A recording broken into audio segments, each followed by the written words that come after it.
Welcome back to the Get Off the Treadmill podcast for small business owners and entrepreneurs, where we show you how to build a successful business and to have a life too. We're going to dive into another topic that helps us make more money in less time and to get off the treadmill so we can experience a life of significance. And now, your host and the author of the #1 best-selling business book, Making Money is Killing Your Business, Chuck Blakeman. Today, I'm talking with Carey Lindeman. She's the founder visionary of Promise Care. With nearly 2 decades of entrepreneurial experience and a proven track record of success, Carey stands as a beacon of inspiration in the world of business.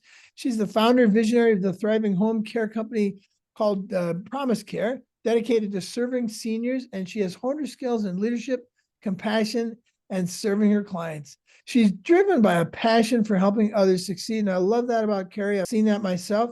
Carey has amassed a wealth of diverse business experience that spans industries and continents, and now she's embarking on a new chapter in her journey as she sets her sights on becoming a co-facilitator of a community of business owners. We call them 3 to 5 clubs. She's dedicated to empowering individuals to achieve their full potential and create a business that allows them freedom to enjoy the business and have time to enjoy all the riches of life without selling the business. Welcome, Carey. Glad to have you. Hi, Chuck. Thanks for having me. Yeah, I'm excited about it. Well, love being here.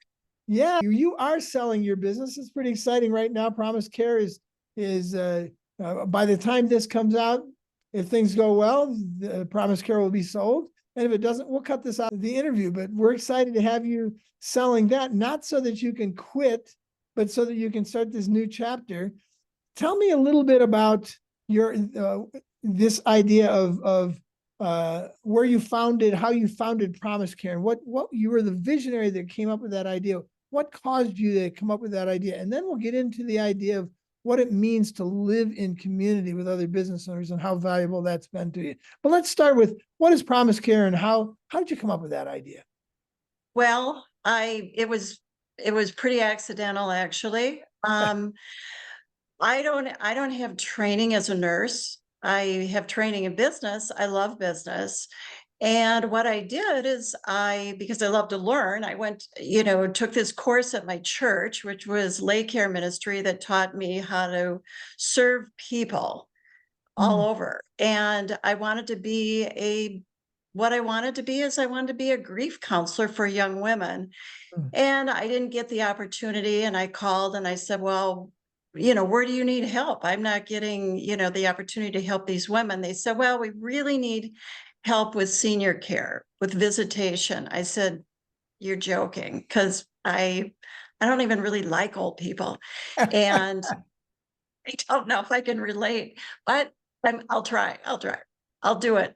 And so I started visiting seniors in facilities and found they were the most fascinating, interesting people that had done so much and given so much to society.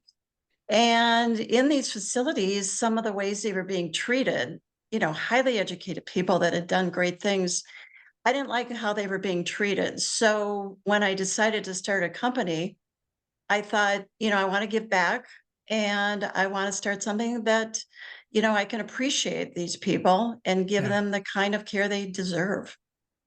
Well, Carey, I love that story because so many of our listeners will actually be able to really relate to that. I think that a large chunk of entrepreneurial ventures were basically things that people stumbled into because they saw some hole in the economy, some hole in the culture, some hole in the way people were treated in your case.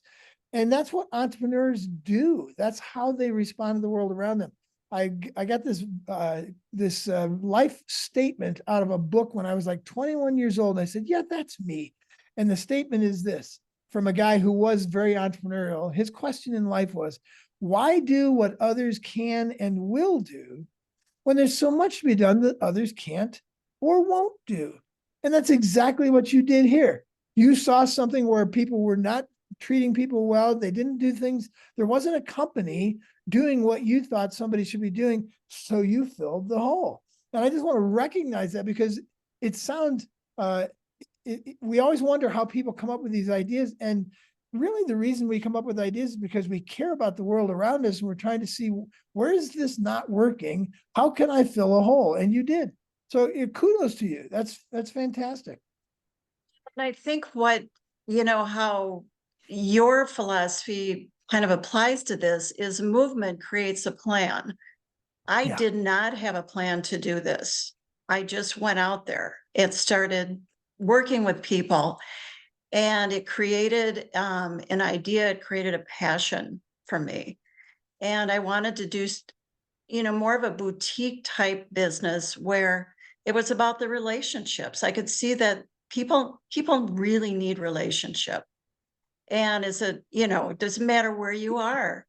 It doesn't matter who you are. It doesn't matter what age you are. I mean, you just need relationships.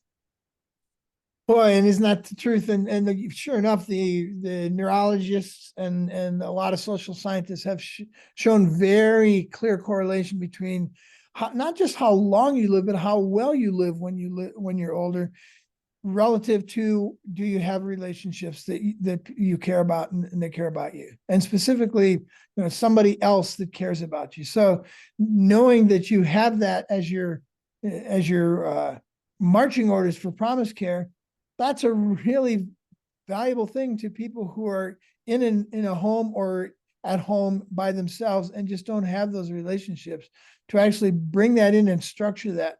What a fantastic thing to do for people. So again, I just love that you saw the need and you went out and did it. And I'm encouraging other people in our audience who have something they thought about, that thing over there, that bothers me, or I experienced something that didn't work for me.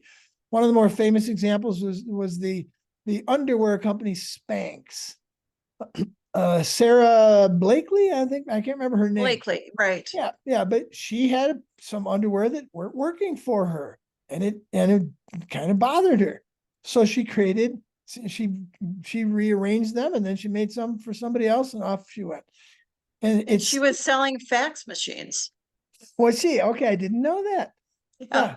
And now it's $1 billion organization, is what I understand. So, that's how these things get started. And if you have one of those things where you're walking in the world around you and you rub up against something that doesn't work, doesn't feel right, you can't see that it's making sense, and you have a solution for it, man, go for it, because that's how these things get started. So we'll just start with that. So I want to talk about how you, in the last number of years, you've been in a business community. We call them 3 to 5 clubs, but we don't have to sell 3 to 5 club. What I would sell is that every business owner needs to be in business community. They need to be in some kind of mastermind group where they have a regular environment with other people where they can say 3 magic words: I don't know, or I am scared, or what the heck, or whatever the 3 words are. We need a place where we can say these things, and we can't say them with our customers or the people who work with us, or even our spouses sometimes, because now 2 of us aren't sleeping because they thought you know what you were doing. So how did you get into this idea of community and being part of a 3 to 5 club? And then we'll talk about ways in which it's actually helped you. But where did that vision come from for you? Because I'm this rugged individual. This was a real difficult thing for me to figure out, that I actually needed to be with other business owners. How did it land for you when were you in something before you saw 3 to 5 club? Or I was in Women's Presidents Organization, which was great. And that is a community of women. We would get together and we would talk and we would discuss our businesses, but it wasn't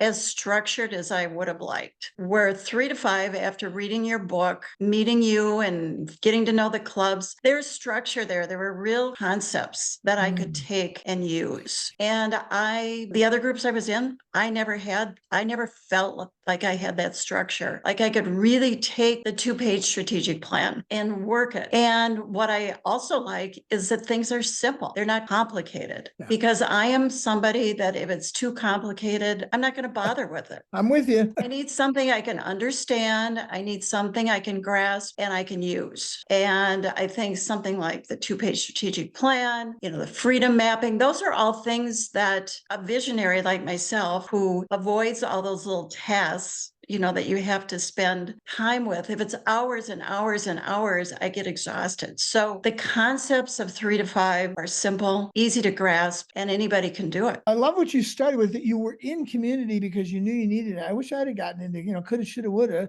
earlier than I did in life. And what if it actually had some structure to it that could feed me more than just community by itself is incredibly valuable. That's why there's so many business communities around. But to your point, too many of them don't actually have any kind of linear progress for you, structure that says we're going to do this and we're going to do that and then we're going to, and where should I end up as a business owner? There's a lot of things to measure that aren't measured in business community. So to your point, that's what I saw when I started 3 to 5 Club, was that I needed something where I could actually have some direction. I could walk away each time and say, here's one thing I can do over the next couple of weeks before we meet again. Just one simple little thing that we can do again. I can't remember who it was who said, we overestimate what we can do in a month or a few weeks, and we underestimate what we can do in a year. And the way we figure out how to do a lot more in a year is we do less in a couple of weeks. So we come up with one thing. I want to walk through, maybe you brought it up. We always do these ad hoc. We didn't plan this beforehand. You talked about the strategic plan and freedom mapping. I'd love to just go through what we call the 4 building blocks of any business and see how those have impacted you. So the first one we talk about is what we call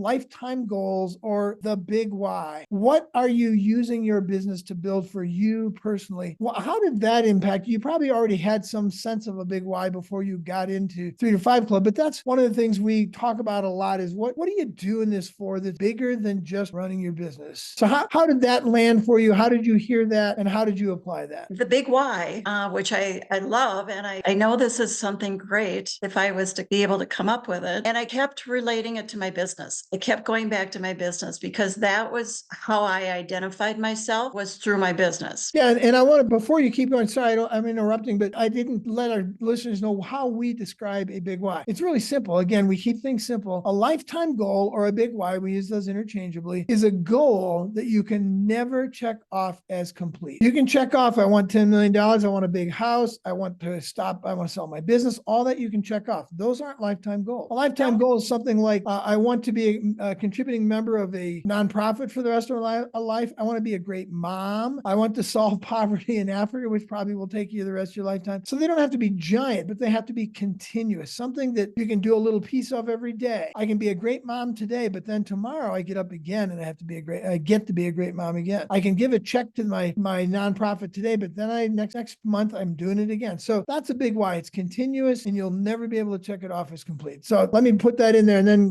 go ahead and continue. Well, as I learned, being in 3 to 5 and really learned what was the big why, really, what is it? The other groups I've been in, it's making more money. It's, right, being the biggest and the best. That isn't really where true satisfaction comes from. And being in 3 to 5 and learning really what the big why is, it's your life. It's something you can't check off. It's what drives you. And so what I came up with, I love the word abundance. And I want to myself have a life of abundance and help others create a life of abundance. And doesn't mean having a lot of things. But when I talk about abundance, I talk about our senior clients living a life of dignity, living a life that makes them happy, living a life that satisfies them. And facilitating. Again, it's helping other business owners create a business that will serve them. And the third thing is I'm part of Opportunity International. And the part that I'm part of is we help mothers keep their girls in school. And we help the moms with their businesses so they can fund what they need to fund to keep their girls in school. So that's their abundance. So it's different for everybody. And that's really what I want to help people do. Yeah, you nailed it. There's no such thing as one big why. Everybody has their own. My experience has been everybody already has their big why. They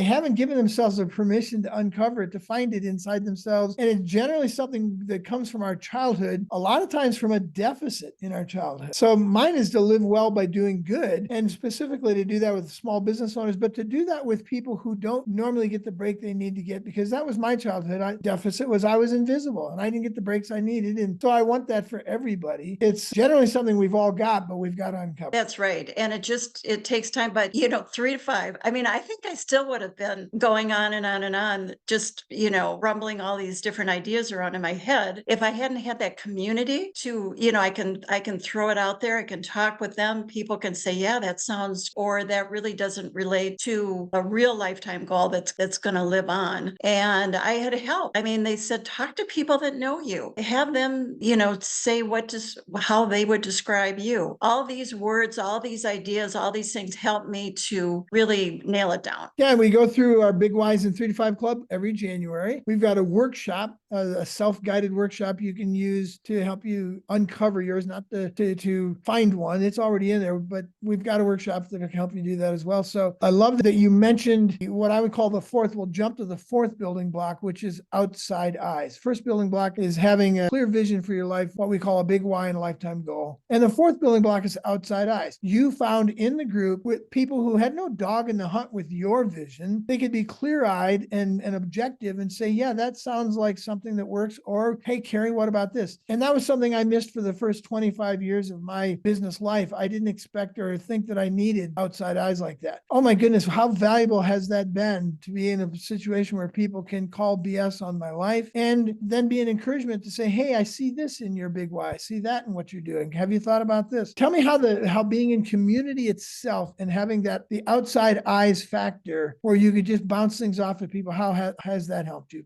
Tremendously, it's helped because you get close to these people, you miss them, when you're not in the group, you look forward to the group. And if anything comes up in the 2 weeks between meetings, I kind of write it down. I don't dwell on it. I don't stress over it, but I know I'm going to throw it out there. I'm going to throw it out to my group and we're going to talk about it. I don't have to, it's lonely at the top, right?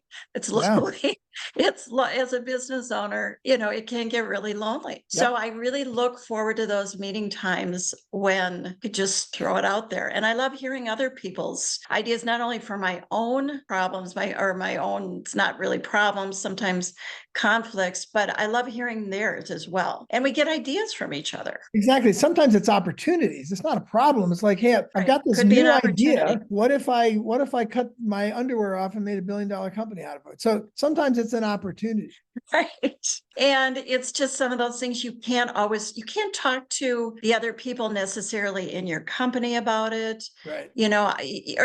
We're all so deep in the same thing that it's really fun to throw it out to people that, they're not in your business. They can see it in so many different ways, and just relating to the book that you recommended, The Wisdom of Crowds. It doesn't have to be somebody that's related to your business. Get the best ideas from people that aren't. Isn't that the case? So, because they're so far removed from what we do, they come up with brand new ideas that nobody in our industry would have ever thought of. The overwhelming majority of innovation in industries come from people outside the industries. Nobody in the hotel industry came up with Airbnb. Nobody in the taxi industry came up with Uber and Lyft. That came from outside. So we need those people leaning on us and saying, hey, here's an idea from outside. We get the best ideas, to your point, from people who don't know our businesses, not the ones who are in it. And part of that community is we really encourage people to get together with others, and I know you do this, in between meetings, have a cup of coffee and rub off on each other that way. And some people have people they get together with on a regular basis. Some others switch it around. Doing the one-to-ones is so great. And what I love especially is you can do one-to-ones with your own group, but you have the whole community of all the groups that you can reach out to. And what's great is we all talk the same language. We're all learning the same things. We all speak the same language. Yeah, love that. I've often wanted to build or create a little bumper sticker. There's a bumper sticker around Jeeps, and you see people have this bumper sticker on their Jeep. It says, "It's a Jeep thing you wouldn't understand." And at times I've wanted to put one together that says, "It's a business owner thing you wouldn't understand." We just go through things that others don't go through. It's not better. It's not worse. It's just different. And so to be in a group like that is a great thing. And I want to say quickly again that we are not selling 3 to 5 Club, but I am avidly selling that everybody should be in some kind of community because you need outside eyes. And 3 to 5 Club has worked for us, but man, find somewhere where you can say, I don't know, or I am scared, or I've got an opportunity, and bounce that off those people with outside eyes. So that's the fourth of the 4 building blocks that we found. The second one, we did the first one, the lifetime goals. The second one is strategic planning. And we use a simple little tool, a 2-page 2-page strategic plan because one isn't enough and 7 is playing office. So how did you, when you first heard about this idea of a strategic plan versus a business plan, very different things. How did you respond to that and how has that helped you in your business? Well, when I laid eyes on it, I'm like, and here's the even better thing. It's like under the categories of your yearly goals, there's 10 lines. I'm like, oh my gosh, 10. Well, then I think there's a note or there's something in the teaching that says, no, only pick 3. Only 3. That's it. I'm like, oh, what a preferably relief. one. Yeah, and even one if you right. can. And then you can have 2 or 3 or 4 sub objectives, but try and pick 1, 3 if you have. How did that relieve you that you, when you saw that you could pick just a few things instead of everybody has like 14 things they're going to do this year? I know I can't wrap my head around it. I can't either. It was such a relief to know, okay, here's permission. I only need to work on these 3 big rocks and then figure out the steps to get them done, which makes so much sense, taking it step by step versus this huge list. And then I feel like a failure without even starting. Yeah, and this came from the wisdom of crowds and from business community. I experienced it myself. When I had 8 goals, I got all 8 of them 30% done. When I had 5 goals, I got all 5 of them 40% done. When I had 3 goals, I might get 3 of them done, but more when I had 1 or 2, I got the 1 or 2 done, and then I got 2 or 3 other things done that I wouldn't have in order to get the 1 done. We're just not meant to be sprayed all over the place like that. So that's why we really encourage people to have 1, maybe 2, and 3 if you have to, but never 7 or 8 or 9. And what I found was we got the other 7 or 8 things as far done as we need to because we were focused on the 1 or 2 or 3. The saying that came out of that for us in 3 to 5 Club is when you capture everything, you do nothing. We just can't work at that level. We think we're supposed to capture every little thing that we need to do this year, and it just becomes this overwhelming complication that buries us. So let's just pick 1 or 2 or 3 things and then break it into quarters and then break it into months and then break it into weeks and say, what do I need to do this week in order to get that thing done for the next 12 months? And that's what the 2-page strategic plan is set to do for us. We review that every year and really on a regular basis as well. Anything else? Well, the 2-page and in strategic business, we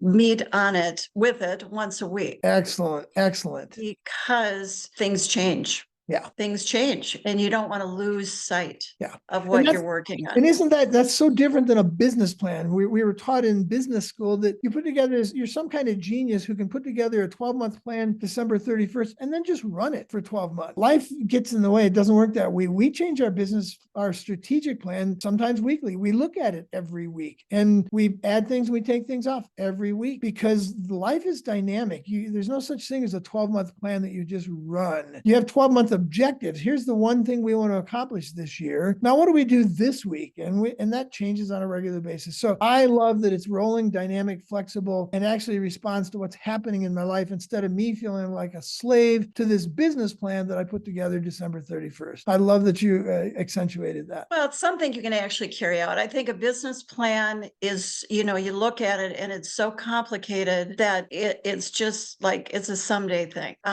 It's not something you can actually work on day to day. Yeah. So the 4th building block, which we're the 3rd building block now, lifetime goals is number 1, strategic plan is number 2, and there's no order you have to get these in. Freedom mapping is the 3rd of the 4, and then outside eyes is the 4th. Let me explain freedom mapping very quickly to our audience. Freedom mapping is simply figuring out what is the highest and best use of your time and talents and mapping your way to those things using a simple little process mapping tool that we have, and then doing that for others in your business to get everybody to where they're working on the highest and best use of their time and getting you off the treadmill. So how did freedom mapping show up for you? What did you think of it when you first saw it? And how has it helped you in your business? When I first saw it, I thought it's something that, and I think this was talked about too, if that person quits, if I get hit by a bus, if, you need to know how your business runs. What's the step by step. because somebody else might be coming in to do your job or to help you out if somebody gets sick. I mean, it makes so much sense. The other thing that I think it's really helpful for is your clients. So if you have clients or you have partners or any of that, they can see what's the process, a client relationship. What does it look like? They want to know. Yeah. They want to know what's the first step, and then now where do we go from there? Exactly. Psychologists say the worst of human conditions is uncertainty. Well, let's give people certainty. Here's what the process is going to be like as a customer. And then here's the process for you as an employee or a stakeholder in our business. We want certainty, and freedom mapping, it gives us that certainty. But you hit it on the head. One of the advantages of freedom mapping is Sally can actually go on vacation for 2 weeks because the process is no longer in her head. It's actually in a really simple one-page diagram where she can teach somebody else the things that have to be done the 2 weeks she's gone, and then she can actually go on vacation and not come back to a mess because somebody else can stand in for her. There's a lot of reasons to do it, but that for me is one of the biggest ones, is we all get to go away for a day, a week, or even a month at times, and our stuff gets carried over because it's no longer in our head. It's not a bunch of geniuses running the business. It's genius processes that we've all written down so we can plug and play. Exactly. And I think then you don't have to come back and straighten out the mess that someone else maybe created. So you're a small business. Giant corporations do things like this. They call it process mapping. We call it freedom mapping because it's more about the people than the process. It's both. But why did you feel like you needed these when there's just a few of you and when there's 2,000 of you? Okay, we need to do this. But why do we need to do this when there's 5, 10, or 15 of us? Seems like it would be less important. I think it's more important. How did you see it? I think it's important because we can all be sort of in our little lanes, our little silos, doing our thing. And quite honestly, you do this every day, and then people will develop doing things a different way, or maybe they perfect it. Well, I don't know that. Yeah. I don't know that. Honestly, if our director goes on vacation, I can't just take over. I don't just automatically know that. We don't have a big company, right? But when things are mapped out and laid out, I feel at ease, and I know that I'm not missing something. And you can follow the process because it's right I can there. follow it. The process didn't leave because she went on vacation. She left, but the process stayed. And that's really important. That's a great way to look at it.